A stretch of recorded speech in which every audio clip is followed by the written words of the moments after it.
and Fitness. My name is Ryan. Today we're going to talk about swayback posture and its association with back pain. Make sure to like and subscribe if you like what you're hearing today. And again, if you have any questions on today's topic, make sure to reach out to us at admin@fluidhealthandfitness.com.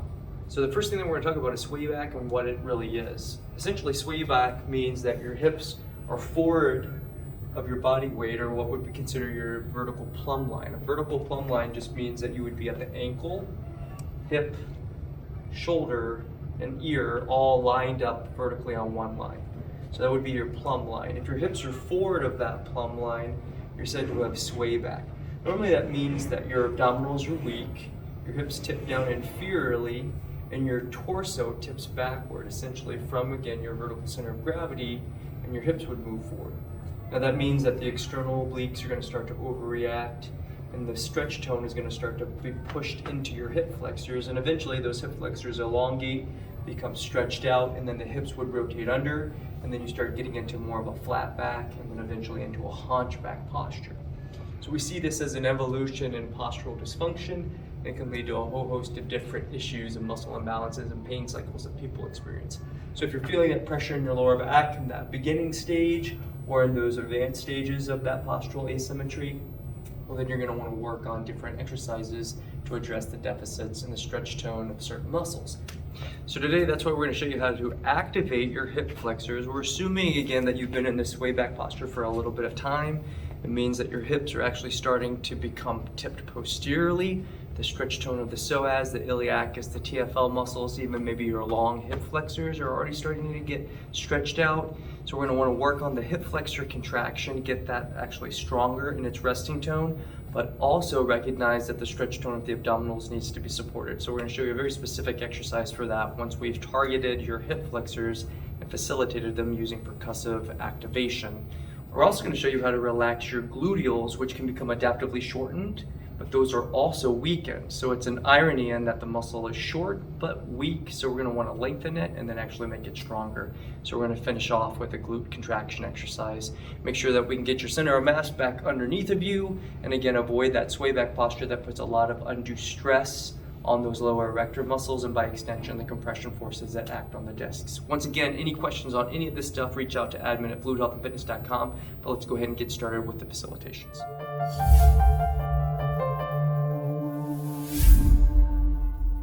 Okay guys, so we're going to stimulate our hip flexors with a percussion gun. This one is a Therabody model. What you're going to do is set it up to a higher percussion setting. This one has 4 settings. We're going to go to setting 3. So again, low to high. So it's a higher percussive force. We're going to use a little bit more force on the muscle. The hip flexors are underneath your hip bone. So I'm going to go just under that hip bone, and I'm going to drag the gun from medial to lateral. And I'm just stimming the muscle by pushing into the tissue. So it's a higher percussion, a little bit more force, so I'm pushing in a little bit. I'm letting the shaft go deep into the tissue. And again, I'm doing 1 inch per second strokes along the crease of the hip. Now, if you want to get fancy with this, you can also extend the leg into hip extension as you're stroking through it.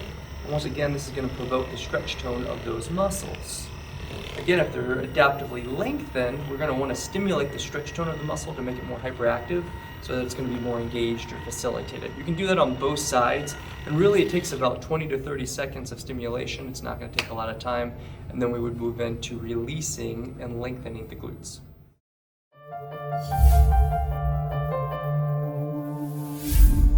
Okay, so now that we've stimulated the hip flexors, again, those guys were long, we stimulated them. We're going to go in and target our gluteals. The glutes are a big muscle group on the back side of the hip compartment.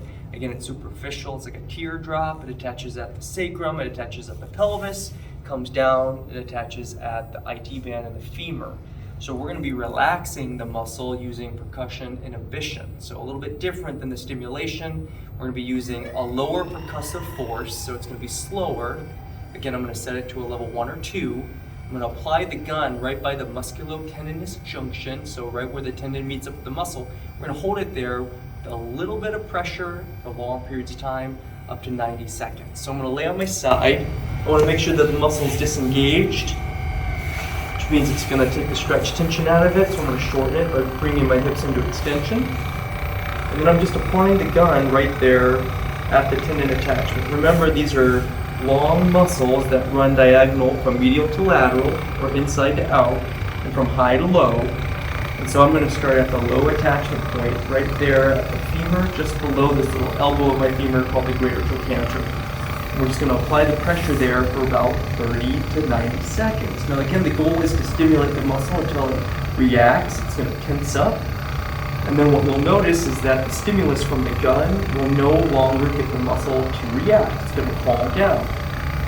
When that happens, we know that the muscle is now becoming quieted or inhibited, and then we would want to hold it there for another 20-30 seconds.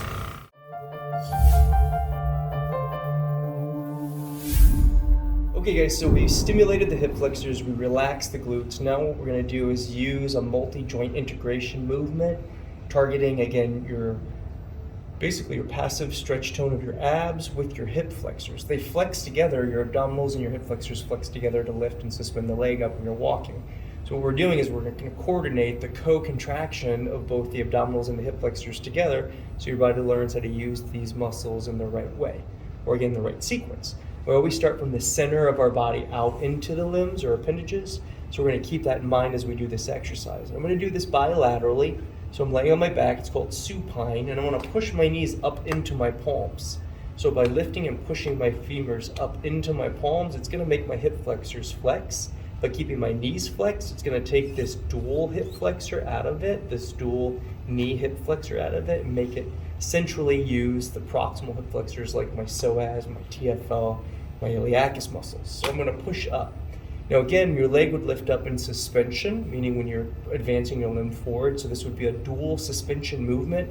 And essentially we're going to be breathing into the effort and then breathing out and releasing the pressure. So again, I'm going to center my body up. I'm going to breathe all the air out of my lungs, which I should feel as my lower back coming off the floor. And then I'm going to breathe in and push my knees up into my palms.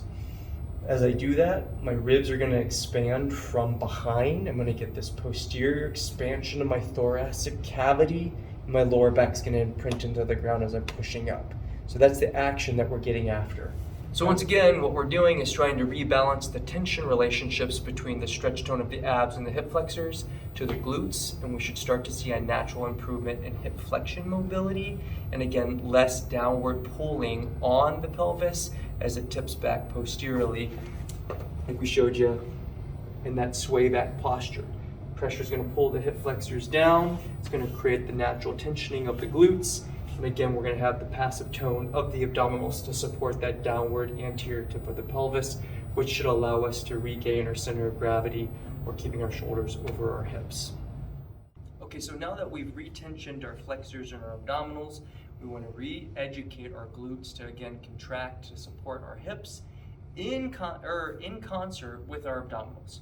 So ultimately, we want to make sure that both the abdominals and glutes are supporting the orientation of the pelvis, not just relying on the stretch tone, again, of the flexors. So once again, we're going to be using our abs and our butt to do this exercise. So I'm going to be laying down. This is a 90-90 position, so it's a hook line. And I'm going to be focusing on holding my hips stable by breathing my air out. Again, I'm going to hold that stretch tone in my abs and then engage my glutes. Now again, if my hip flexors are overstretched, my hips are going to tuck under too much, and I'm going to see a hyperextension in those hips. That's not what we're going after here. So once again, all I'm doing is breathing all the air out, getting the abdominals to tense up. I'm going to squeeze my glutes, and then I'm going to push up till I feel that first stretch tone of my hip flexors. I don't want to go beyond it and let my hips tip inferiorly or push so far under that my hips tuck under, and then I get into this hyperextended posture where once again we're going to see a too much posterior hip orientation. That's that whole sway back orientation or posture that we're trying to reduce. So once again, we're trying to maintain the abdominal tension, hold the hips stable with the abs, and not rely on the hip flexors to do it. So again, I'm going to breathe all the air out, squeeze my pelvic floor and my glutes, push down through my heels, and lift to that first barrier for stretch tone between your ribs and your pelvis. All right, guys, thanks for joining us for another episode of Design to Move. This one was on sway back posture. Once again, this is a common postural fault. We know that the hips have a tendency to tip under and sway forward in this advanced level of this postural distortion. So if you look up here, what we're going to see is that again, the hip position is going to tip under. It's going to come forward of the center of gravity, and you're going to see a natural kyphotic or over rounding of the trunk behind that center of gravity, and the head typically migrates forward. So this is a real common postural distortion that we see in populations as we get older. And again, what we're looking for is more of these bony markers being in alignment under that plumb line. So your ankle, your hips, your mid-back, your head or your ear canal should all stay on one vertical line. And again, if we start seeing too much forward sway, it's going to put a lot of pressure and compression on the lower back. So doing this should help to increase your core stability. It should allow you to balance your center of mass more efficiently on your legs. It should reduce ancillary or auxiliary issues at the adjoining segments down in the hips and into the knees. And again, it should help to improve your quality of life and performance. Any questions on any of this, reach out again at admin@fluidhealthandfitness.com. And again, if you did like what you hear, make sure to like it so you can get the content that we put out. And we try to get something out to you guys every week. So make sure to listen and subscribe. And again, your body's designed to move, so stay in motion. So we'll see you soon.